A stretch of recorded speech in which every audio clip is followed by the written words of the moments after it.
Hi, I'm Paul Marston. This is the second of 4 talks given over the Easter period on behalf of King's Church, Pemberton, which is a Free Methodist church. Last time we looked at Simon Peter.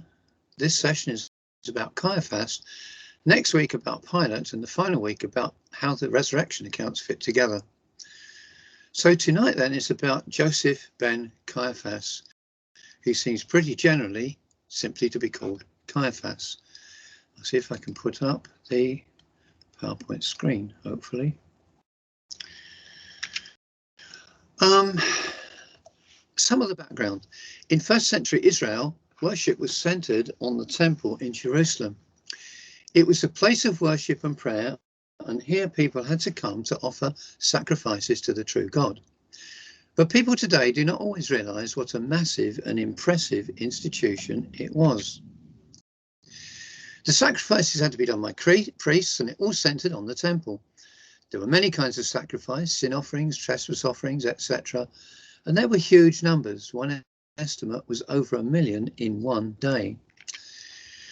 The sacrifice and rituals were organized and controlled by the priests. Josephus says there were some 2,000 priests. Many lived outside Jerusalem and came in residence when it was their turn to do temple duty. They were well regarded, and some priests, for example Zacharias, were men of deep faith and piety, with wives of similar devotion to God. Priests occupied an important and mostly well-regarded position in ancient Jewish society. They were trained not only in religious matters, but also in Jewish law, literature and tradition. Criticism against the high priests and the leaders of the priesthood may have been fairly common, but that shouldn't lead us to think that priests in general were not well regarded. In fact, long after the temple was destroyed in 70 AD and a different group, the rabbis, were dominant in Judaism, people were still proud of the fact that they were ex-priests or that priests had been their ancestors. Also, later, or very early in Acts actually, it says that large numbers of priests became Christians. So we shouldn't be thinking that priests were somehow not highly regarded. Unlike modern priests, incidentally, they didn't wear distinctive clothing when off duty. Over them was a high priest. Originally, the high priest was appointed for life by the Jewish High Council. In practice, after 6 AD, the Romans decided who would be high priest. But in the whole first century, one family dominated, the clan of Annas. Annas was the patriarchal figure who had the office from 6 to 15 AD, and there were 20 holders until the temple was destroyed in 70 AD. It was a close-knit group of aristocratic Sadducees. 5 of them were sons of Annas, and Caiaphas was his son-in-law. Well, Annas officially served as high priest for 10 years, 6 to 15, when at the age of 36, he was deposed by the procurator Valerius Gratus. And incidentally, this is a painting, someone's idea of Annas with a wonderful long white beard, which outshines even mine. But actually, he wasn't all that old. If you work it out, he would have only been about 51 or so when Jesus was condemned and crucified. Anyway, having been officially removed from office, he remained one of the nation's most influential political and social figures, aided by the use of his 5 sons and son-in-law as kind of acting high priests. But he keeps the kind of, if you like, the honorary office title of high priest, much as American presidents are still called president after they cease to be. His death's unrecorded, but his son Annas the Younger was said to have been killed in AD 66 in the Jewish revolutionary conflicts. So that's some of the background. Now, huge amounts of money flowed into the temple treasury from pilgrims. Also, Jews travelling from around the world would need approved perfect animals to sacrifice and to buy a Tyrian shekel to pay their temple tax. I used to think that the temple money didn't have an image, but actually it appears it did. It had both an eagle and a figure on it. But anyway, they had to obtain that, and of course the money changers' tables in the temple were presumably to do that. How much corruption was there?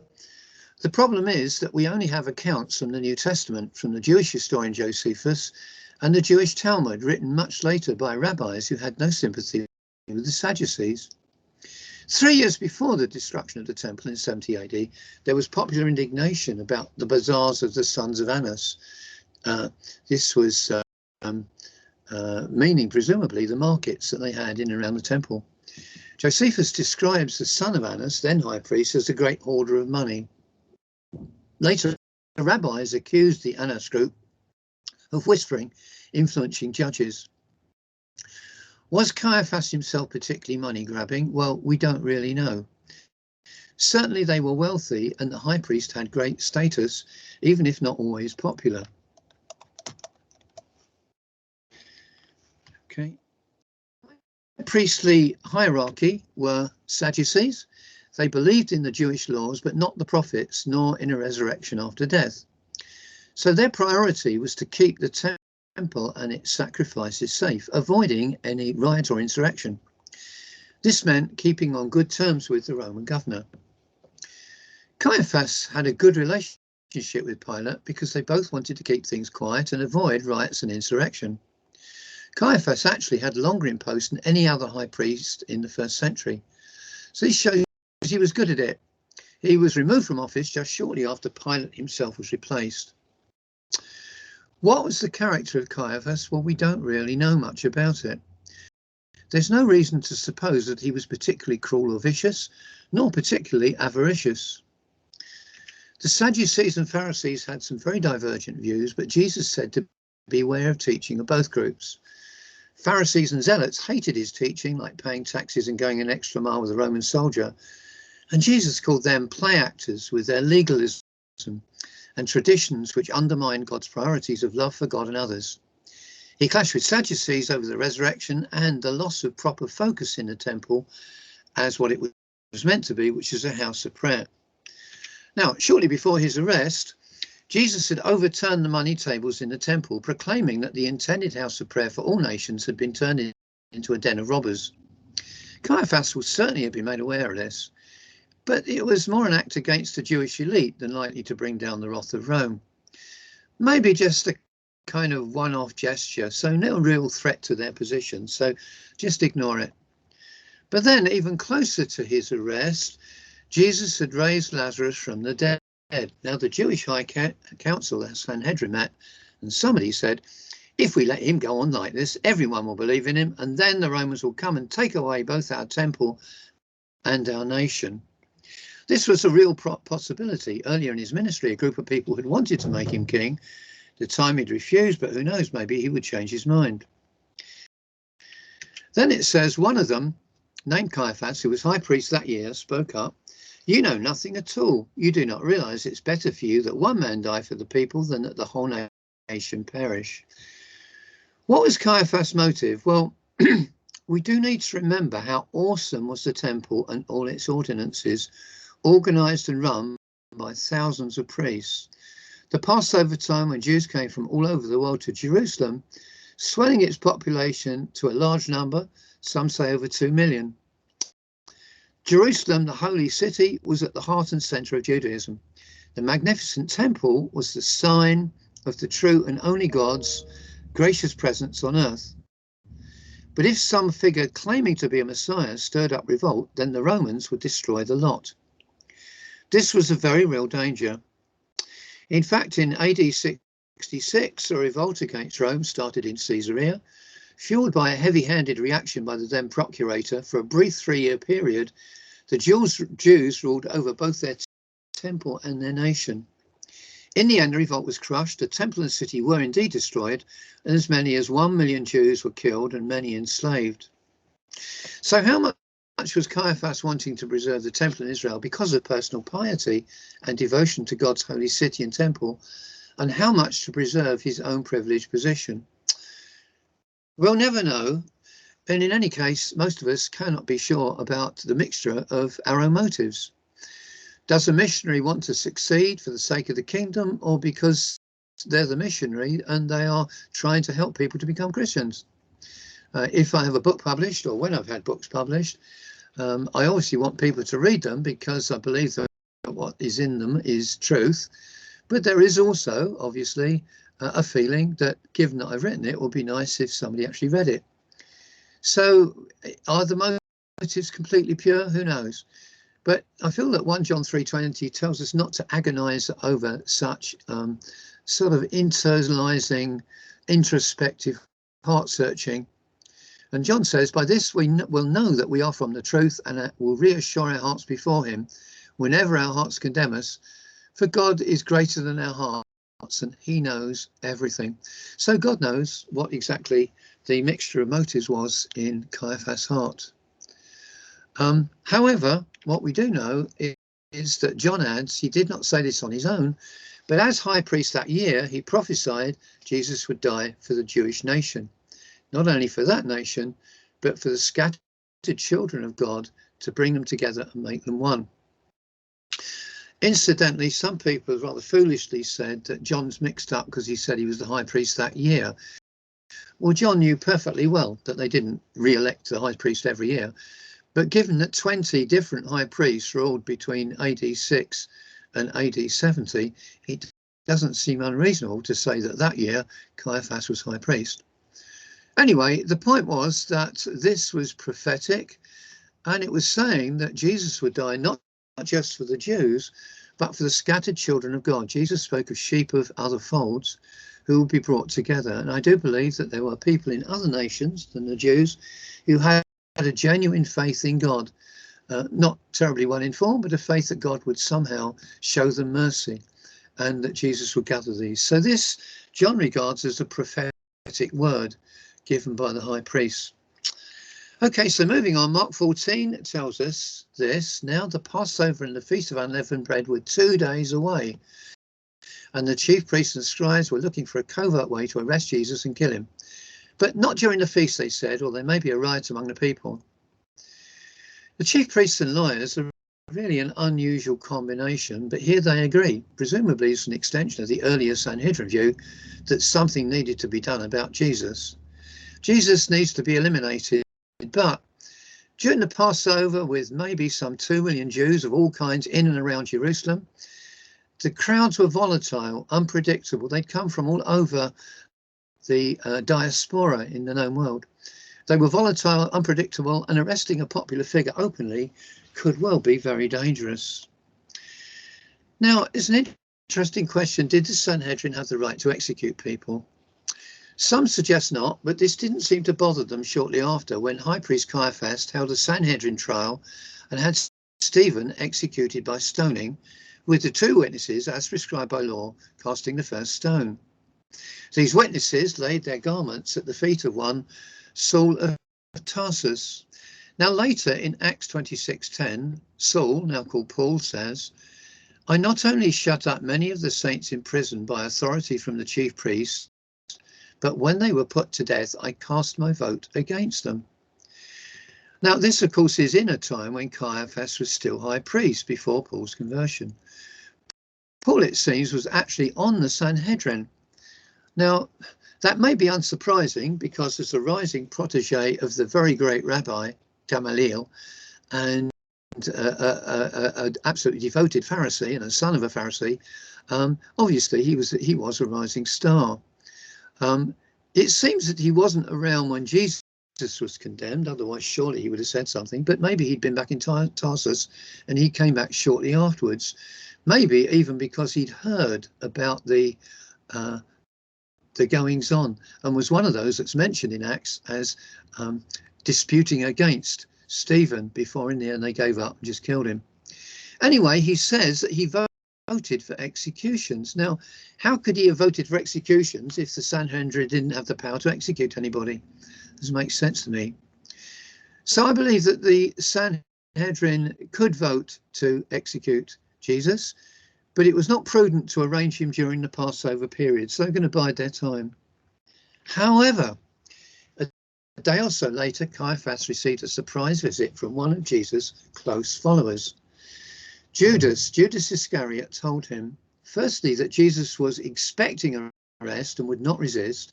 Secondly, he knew where Jesus would be that night and could be arrested without any riots. Now, Caiaphas had received the implied backing of leading figures of both both main Sanhedrin factions, the Pharisees and the Sadducees, if you like. Was this the opportunity to act? So the temple guard was sent off to Gethsemane, where Judas would show them in the dark which one to arrest. Of course, Jesus had been seen in the temple in daytime, but only somebody who knew him well would recognize him in the darkness with no lights in an olive grove. But Caiaphas has a big problem. After sunset, it's become the day of preparation for Passover. It's not the Passover day. 3 of the Gospels are clear on that. But on the day of preparation for the Passover, no legal Jewish trial can take place. Alfred Edersheim, for example, explains that the Sanhedrin was supposed to meet in its regular meeting place. Well, maybe that could be got round. But secondly, a trial could not begin at night. And thirdly, no process could take place on Sabbaths or feast days, or even eves of Sabbaths or feast days. So to hold it then at night or even the next day would have been totally illegal. And Edersheim concludes this was not a formal trial. Others have similarly concluded it wasn't a formal trial. However, Caiaphas has a working relationship with the Roman procurator Pilate. Both of them want to avoid any kind of riot or insurrection, which could get Pilate disgraced. He'd already had a couple of problems, and lead to the destruction of Jerusalem and the temple. So send a message to Pilate. Early tomorrow morning, we will bring someone to you we would like you to execute. He's just a Jewish rabble-rouser, nobody important. Normally, of course, Pilate wouldn't think twice about executing some Jewish popularist peasant. So presumably he agreed. But now, the Jewish hearing before Caiaphas can be classed as a hearing, not an official trial. Anyway, custom dictated that after the temple guards arrested Jesus, he should have been locked up in the temple stockade until such time as the full Sanhedrin or priestly council could hear his case. It's exactly what happened to Peter, John, and other apostles on their arrest later in Acts. And of course, the formal meetings of the 71 members of the Sanhedrin should take place in somewhere known as the Chamber of Hewn Stones, located in the stoa of the temple. But strictly speaking, this wasn't in legal terms a trial, but a kind of informal hearing. So first, Jesus is taken to the house of Annas, who still has the courtesy title of high priest, and whose home was closer to where Jesus was arrested. But Jesus won't answer Annas. Meantime, maybe, Caiaphas is frantically trying to assemble as many of the Sanhedrin as he can in his house, not in the Chamber of Hewn Stones. But remember, it's not an official trial, but he will get as many as to make it look okay. And Annas and Caiaphas wanted some semblance of order and legality. They wanted not to be seen as simply taking high-handed action on their own.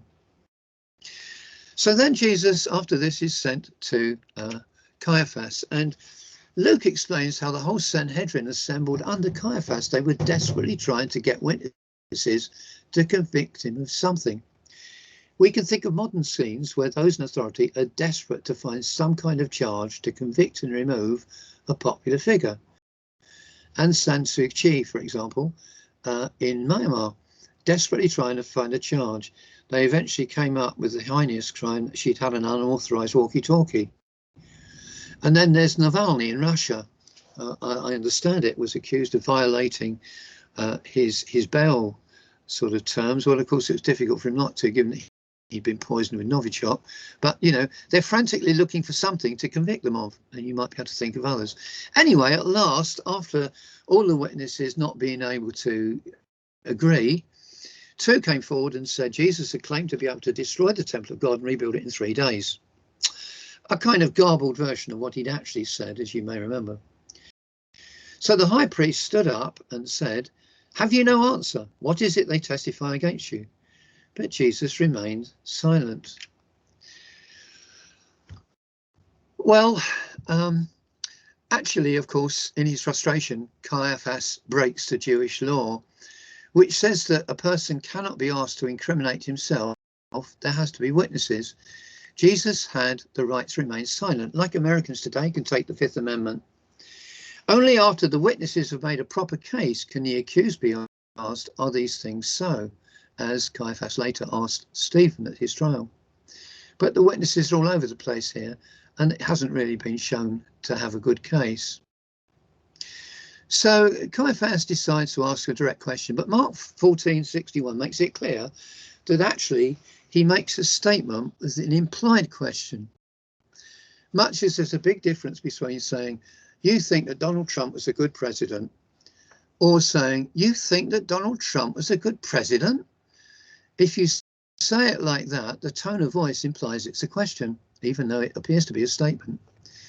Now here, Caiaphas actually says, you are the Messiah, the Son of the living God.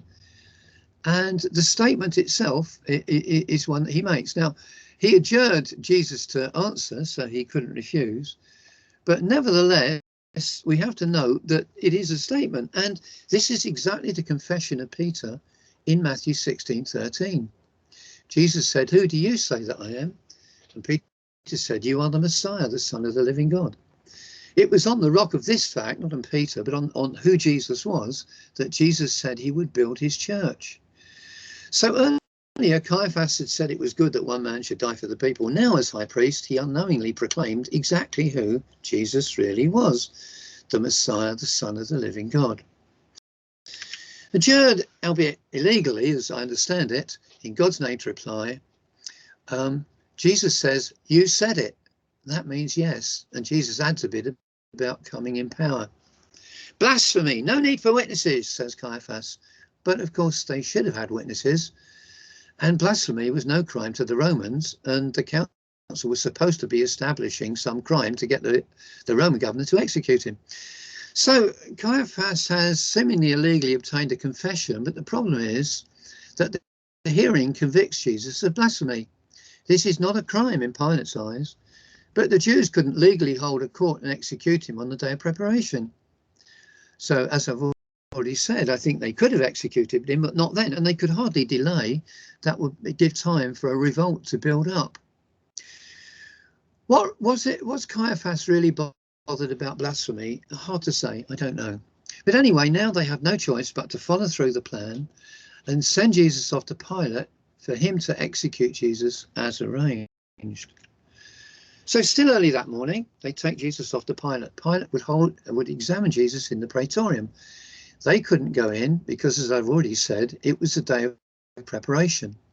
If they entered a Gentile hall, they could not eat the Passover that evening, as every other Jew in Israel would be doing, because it was the evening of that day, which is the beginning, of course, of the new day to Jews, that was Passover day.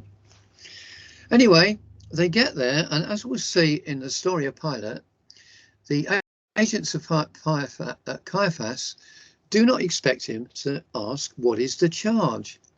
But he does. There's a couple of things key to note here. First, the most obvious thing for any judge to say when a prisoner is brought before him is, well, what's the charge? What is the charge against the accused? Caiaphas was a smart cookie. Surely he would have prepared a clear answer. But he doesn't, because he thought he already had Pilate's agreement. We'll see next week why Pilate changed his mind during the night. Then note what John actually wrote. Pilate said to them, take him yourselves and judge him according to your law.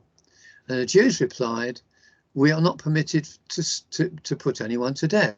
As I said, this is not because they didn't have the death sentence. And we note that John goes on to say, this was to fulfill what Jesus had said when he indicated the kind of death he wants to die. Well, why would it have been a remarkable prophecy if everybody knew the Jews couldn't execute anyone anyway?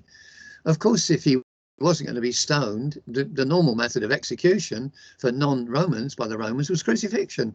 So it wouldn't have been a very remarkable prophecy. It was remarkable because everybody knew he hadn't said anything against Rome, and the people that wanted him killed were the Jewish authorities, or at least some of them.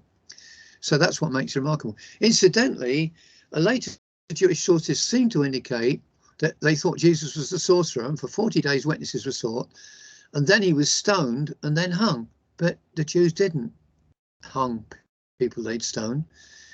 Even a few weeks later, they just stoned him. That was the execution.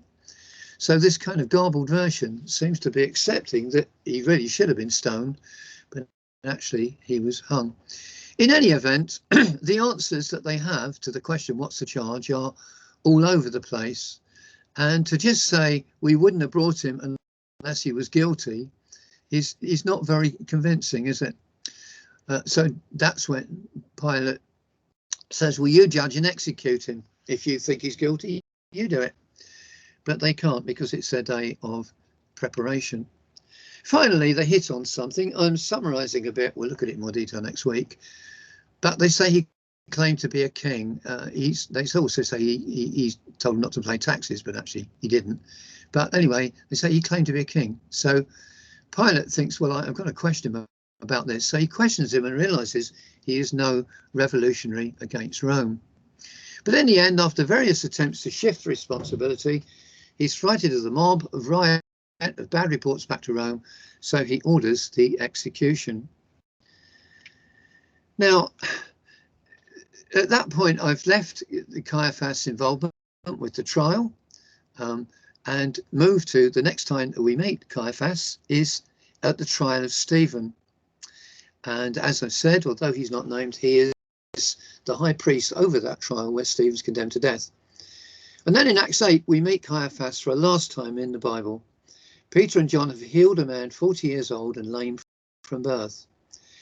As they preach the power of the resurrected Jesus, they're arrested by the temple guard and held overnight. Okay, that's what should have happened, of course. That was exactly according to the law. Anyway, the next day, the rulers, elders and scribes assembled in Jerusalem with Annas the high priest, Caiaphas, John, Alexander, all those were of high priestly family. So it's the whole bunch of the Annas clan. Question, Peter replies, if we are questioned today because of a good deed done to someone who was sick and are asked how this man has been healed, let it be known to all of you and to all the people of Israel that this man is standing before you in good health by the name of Jesus Christ, or Jesus the Messiah of Nazareth, whom you crucified, whom God raised from the dead. So the council go off to discuss privately what to do, and eventually, well, they say, what will we do with them? It's obvious to all who live in Jerusalem, a notable sign has been done through them. We cannot deny it. This man was obviously well known. He'd been there for probably up to 40 years.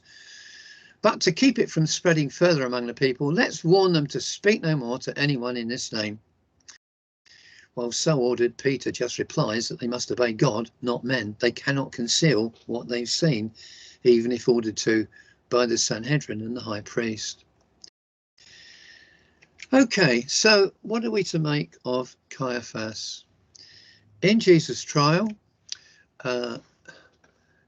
Caiaphas appealed to the religious further of the mob, and who in the end called for Jesus to be executed, will bring neither him nor them any spiritual blessing. How often throughout history, though, have religious or political leaders made violent people think they were serving God when this was far from the case? Sadly, throughout history, Christian leaders have likewise put the position and authority of the church above the people who were genuinely temples of God's Holy Spirit, or special people to God. Various saintly Anabaptists were tortured and executed by reformers as well as the Catholic Church. Luther himself laid the foundations for terrible anti-Semitism that eventually consumed Germany. Anglican churchmen were foremost in persecuting our Methodist and spiritual ancestors. The founder of Free Methodism, B.T. Roberts, was expelled from the Methodist Church in 1860 for supposed spiritual adultery, even though he was guilty of no such thing. Although, to be fair, the Methodists later did say they'd made a mistake. In more recent times, some charismatics who have been sanctioned by others in the church for testifying, like Peter and John, to miracles they have seen in their own and other lives. If you've seen someone filled with the Holy Spirit and glowing with the love of God. You've seen somebody who's been healed miraculously. You've seen it. And if someone says, well, your theology is a little bit dodgy at the edges, so therefore you can't have done, you're not going to believe them. And such people have also been accused of teaching what they don't teach, as was Jesus at his trial. Look at the internet. The internet is full of all these kind of accusations today. Actually, when she was about 3 years old at Christmas, my granddaughter looked at me with her lovely solemn blue eyes and said, Herod was a bad man. Too right, Herod the Great was, but Caiaphas wasn't Herod the Great. So let's be careful not to judge him too badly. How sad is the life of Caiaphas. Even against his will, God uses him to prophesy, well, not with his will anyway. God uses him to prophesy the atoning death of Jesus and to proclaim Jesus is the Messiah, the Son of God. But in his conscious mind, his priorities were physical symbols of God and maybe the privileges of God's people, including himself, the situation of institutions which he believed given by God. And in focusing on these, he missed seeing Jesus as the real temple of God on earth. So let us at least have some compassion as we read his story, as well as realizing the sad way in which things ended on his watch, as it were. Okay, well, thanks for listening. I hope that you join me next week to have a look at Pontius Pilate. Thank you.